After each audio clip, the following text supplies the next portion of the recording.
Den kramen från Henrik Eriksson på Bibic.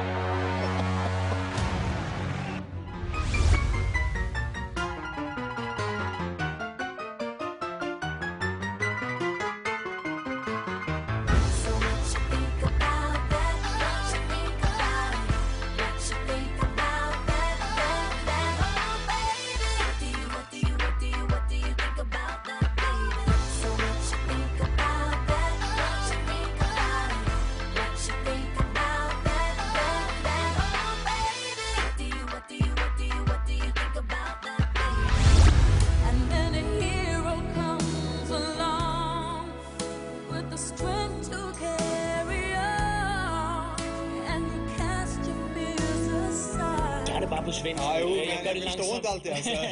Hvordan synes du, I håndterer den kendskærning, at I er 11 mod 10? Og det forstår jeg ikke, altså. Men har jeg ret i, at I virker utrolig trætte til sidst i kampen? Og det forstår jeg ikke. Hvordan skal I gribe den anden kampen næste uge, næste vækker? Ja, jeg känner det. Taktisk, hvordan skal I gøre for at... Okay, held og lykke. Tak så mycket. Ja, sorry.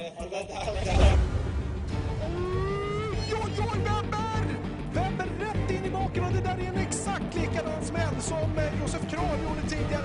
Vilken kropp! Titta, han har glömt att ta av skridskoskyddet. Det kommer han få höra i många år till. Alltså, titta här, titta!